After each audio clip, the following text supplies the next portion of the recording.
So here is an interesting observation I had. US provides a structured pathway to PR or green card and citizenship, right? And yet so many Indians in US who are on that pathway, who are probably waiting for their green card, who are maybe in the H1B process, etc., they are full of anxiety because they don't know if this pathway will work out for them or not. On the other hand, Middle East, especially I'm talking about UAE today, it does not have any route to PR. People know that they are not going to get the PR. And yet, I met so many Indians there who feel much more stable and happier building a life there. So, this irony was very interesting to me because it shows that, like, we can't measure everything through a PR lens only. Now, I've just gotten back from Dubai and I wanted to make this video that is Middle East something worth considering for Indians in other places abroad. So here are my thoughts on the other side of the intro. Keep watching.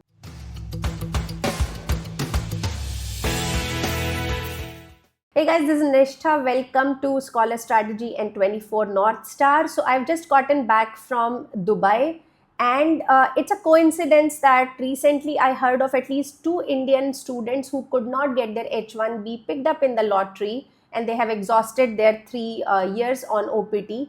So they have left US and they moved to Middle East to now figure out the second inning of their global careers. They are looking for jobs, they have already found it, and they've started working in this region. Now, overall, any people that I met in Dubai seemed overall happy, and that makes sense because the country offers practically zero tax, very, very high standard of living. I mean, it's a heaven for families with kids. It's extremely safe, food is extremely good, health quality is good. It's very, very close from India, so overall you feel like you can take care of your parents in India while working in Dubai. And even though PR is not there, the visa system is fairly stable, at least as of now, where Indians feel stable enough. I know somebody who has already bought a house in Dubai, even though there's no pathway to PR. So all these situations made me look at what are the professional areas in which Indians can come and build their life in Dubai. Now, Dubai has not technically been a tech hub so far, but I found some interesting news and developments that are happening in this region, which make me bullish that Dubai can be a very attractive place for certain segment of Indian professionals. What is that field and how to plan this kind of a pathway if you are looking at a life and career in Middle East is what I want to share today. Now, if you're liking our videos, then please don't forget to hit the like and subscribe button. It really helps me with the YouTube algorithm. And now let's take a closer look at Dubai and UAE. What I want to start today is the biggest tech problem that US is facing. It sounds crazy, but the world's biggest tech hub, the United States, is hitting a data wall. AI servers are eating up all the electricity produced in the US. Researchers at NTU and Google predict that data centers would consume up to 9% of total electricity of US by 2030. And the worst part is that their power grids cannot be expanded to support this booming growth of AI. It's gotten so bad that big tech companies are buying nuclear power plants. In fact, there are startups that are putting up data centers in space now. And here are some quick examples from recent major news reports. As you can see, Sundar Pichai, Satya Nadella, big tech companies, everybody is fed up of this energy crunch that is limiting their AI expansion. This means that compute power will have to be now built elsewhere. This brings to my second point, how UAE is creating a leverage. This is where the Middle East comes in. Across the Gulf, especially in UAE, Saudi Arabia, and Qatar, governments realized something early. If the next global race is for data capacity, they can win it because they have number one, abundant land, number two, cheap energy, number three, pro tech leadership, and number fourth, simple, fast regulation.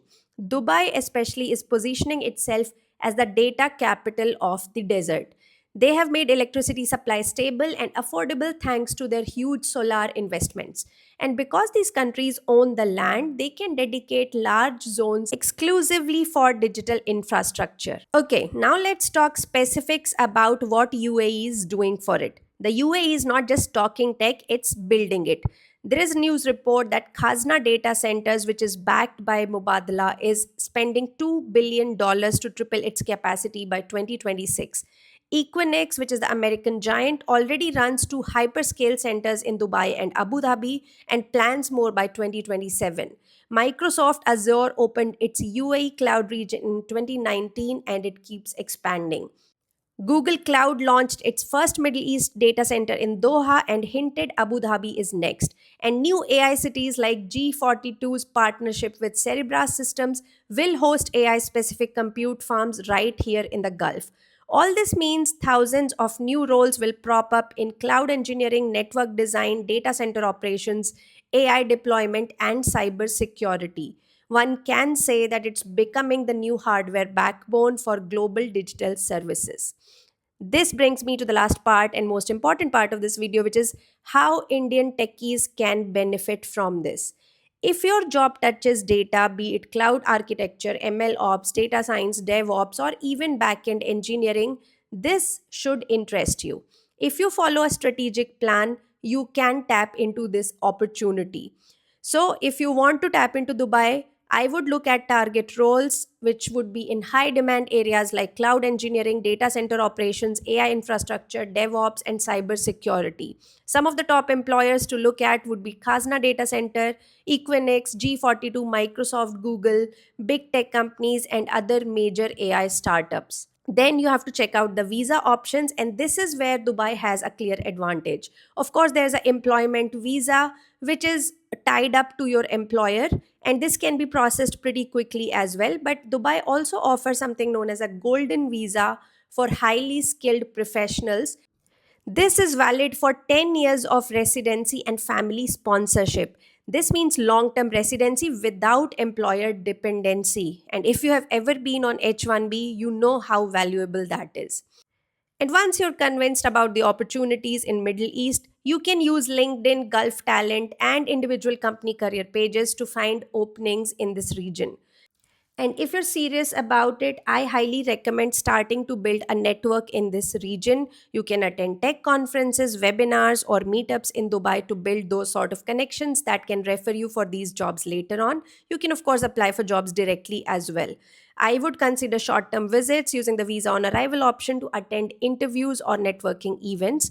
And since they are building these centers now, I do believe that early movers can have a significant advantage. We saw how quickly AI grew once OpenAI released ChatGPT. Same thing can happen here. You never know when it's going to become the next big thing. So, if you're an Indian tech professional in the US, if you're tired of the visa lotteries and uncertain renewals, keep an eye out on Middle East, especially UAE. It's not just a holiday city anymore, it's positioning itself to become the world's data server. I hope you can use it to your advantage. What do you think about this news and this video? Let me know in the comments, and what else do you want me to post next time? I will see you guys with a fresh new video. Until then, take care. Bye bye.